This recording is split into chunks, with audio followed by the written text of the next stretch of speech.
Hello guys, my name is Sayyid Murshid Ali and welcome back to the channel Deep Dive Insights.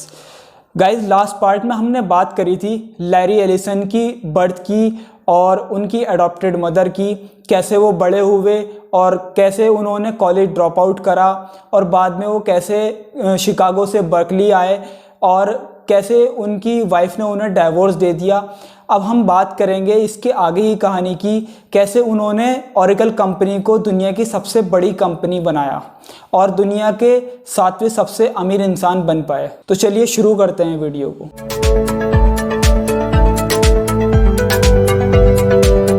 Nineteen 1977 में इनकी दूसरी शादी हुई Nancy wheeler Jenkins से। Total इनकी time के साथ साथ 4 शादियां हुई और 4 इनके डाइवोर्स हुए। उसके 6 मंथ्स के बाद इन्होंने डिसाइड करा कि ये खुद की कंपनी खोलेंगे और इन्होंने अपने 2 पार्टनर्स के साथ $2000 के इन्वेस्टमेंट के साथ सॉफ्टवेयर डेवलपमेंट लेबोरेटरीज कंपनी बनाई और इसके अंदर $1200 लैरी एलिसन ने लगाए और बाकी के $800 इनके 2 पार्टनर्स ने लगाए। करीब शादी के 1 साल बाद 1978 में इनकी वाइफ नैन्सी ने इन्हें डाइवोर्स दे दिया और इनकी कंपनी के ऊपर $500 का क्लेम कर दिया, जो कि उस टाइम पे काफ़ी बड़ी रकम हुआ करती थी। 1979 में कंपनी का नाम बदल के रिलेशनल डेटाबेस कर दिया गया और उस टाइम पे रिलेशनल डेटाबेस में एक रिसेप्शनिस्ट हुआ करती थी बैरबेरी बूथी, अगर मैं प्रोनाउंस सही से कर पा रहा हूँ। और 1983 में इन्होंने बरबेरा के साथ में शादी कर ली और 1983 में ही रिलेशनल डेटाबेस का नाम बदल के ओरेकल कॉर्पोरेशन कर दिया गया। इन्होंने जब अपना फ्लैगशिप प्रोडक्ट निकाला ओरेकल डेटाबेस, उसके बाद में ये इनकी तीसरी शादी थी और इससे इनके 2 चिल्ड्रंस हुए, डेविड और मैगन। और शादी के 3 साल बाद इनका तीसरी शादी से भी डाइवोर्स हो गया। फिर 1990 के अंदर कंपनी को लॉस होना स्टार्ट हो गया और कंपनी ने सिर्फ अपने 10% ही वर्कफोर्स रखी, बाकी सब निकाल दिए और कंपनी की बैंकरप्सी जैसी हालत हो गई।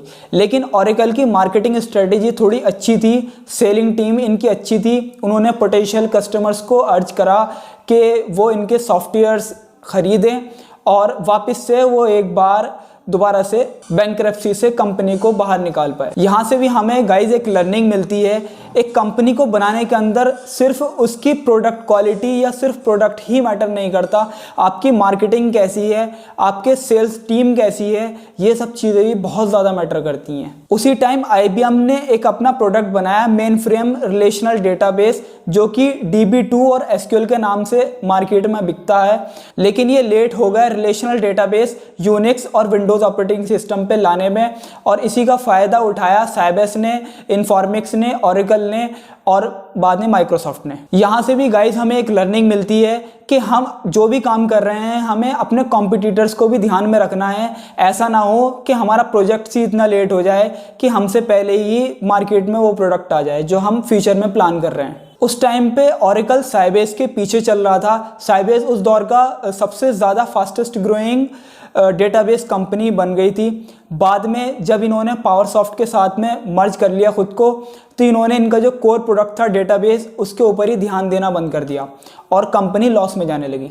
1993 में साइबेस ने अपने जो डेटाबेस प्रोजेक्ट रनिंग में चल रहे थे वो माइक्रोसॉफ्ट कॉर्पोरेशन को दे दिए, जो कि आज के टाइम पे भी मार्केट के अंदर SQL के नाम से बिकता है। उसी दौरान 1 साल के बाद 1994 में इन्फॉर्मिक्स ने साइबेस को ओवरटुक कर लिया और वो उसके सारे प्रोजेक्ट्स देखने लगी और ये ओरेकल के एक बहुत तगड़े कॉम्पिटिटर बन गए। करीब 3 साल इन्फॉर्मिक्स के CEO फिल वाइट और लैरी एलिसन के बीच में एक वार जैसी चली। उस टाइम पे सिलिकॉन वैली के न्यूज़पेपर में इनके न्यूज़ फ्रंट पेज पे रहा करती थी। इन अप्रैल 1997 इन्फॉर्मिक्स का रिवेन्यू बहुत ज़्यादा घटने लगा और इन्फॉर्मिक्स के CEO फिल वाइट जेल में चले गए। इसी दौरान IBM ने 2001 में इन्फॉर्मिक्स को एब्जॉर्ब कर लिया और वहीं पर स्टीव जॉब्स के एप्पल में वापस आने के बाद स्टीव जॉब्स ने लैरी एलिसन को एप्पल कंप्यूटर्स का डायरेक्टर बना दिया।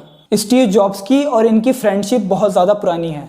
2002 में फिर इनकी लाइफ का टर्निंग पॉइंट आया और इन्होंने उस टाइम पे इन्फॉर्मिक्स और साइबेस दोनों को बीट कर दिया और ये तब तक मार्केट में टॉप नॉच पे रहे जब तक माइक्रोसॉफ्ट का SQL सर्वर लॉन्च हुआ। इन 2005 ओरेकल कॉरपोरेशन ने इनको $9,75,000 एज ए सैलरी पे करी और अदर वेजेस $9,55,100 पे करी, जो कि सबसे ज़्यादा दुनिया की एक सैलरी पाने वाले इंसान भी बन गए। 31 मई 2009 तक इनकी नेटवर्थ $56.8 मिलियन हो गई थी। जनवरी 21, 2010 के अंदर ओरेकल ने सन माइक्रो सिस्टम को एक्वायर कर लिया। ठीक एक साल के बाद फोर्ब्स की लिस्ट के हिसाब से ये अमेरिका के तीसरे सबसे अमीर इंसान बन गए।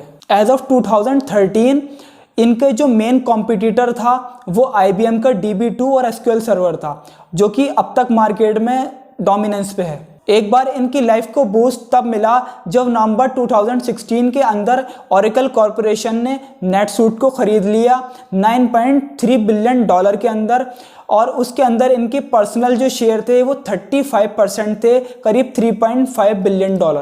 लास्ट ईयर दिसंबर 31, 2019 तक आते आते इनके पास ओरेकल कॉरपोरेशन के 36.2% शेयर हो गए। ये अक्सर डोनेशन भी करते रहते हैं। 2016 के अंदर इन्होंने यूनिवर्सिटी ऑफ साउदर्न कैलिफोर्निया को $200 मिलियन डोनेट करे थे कैंसर रिसर्च सेंटर बनाने के लिए। सितंबर 2020 में $72 बिलियन की वेल्थ के साथ ये दुनिया के 7वें सबसे रिचेस्ट इंसान हो गए हैं। आई होप आपको वीडियो अच्छी लगी होगी। अगर वीडियो अच्छी लगी है तो प्लीज़ वीडियो को लाइक ज़रूर करना। तो ये कहानी थी लैरी एलिसन के बारे में, जिन्होंने अपनी करियर कहाँ से शुरू करा और कैसे वो दुनिया के 7वें सबसे अमीर इंसान बन पाए। आई होप आपको वीडियो अच्छी लगी होगी। अगर अच्छी लगी है तो प्लीज़ अपने फ्रेंड्स एंड कलीग्स में शेयर करिए and stay tuned for amazing content. तो मिलते हैं किसी अगली वीडियो में, तब तक के लिए goodbye, stay healthy, stay safe.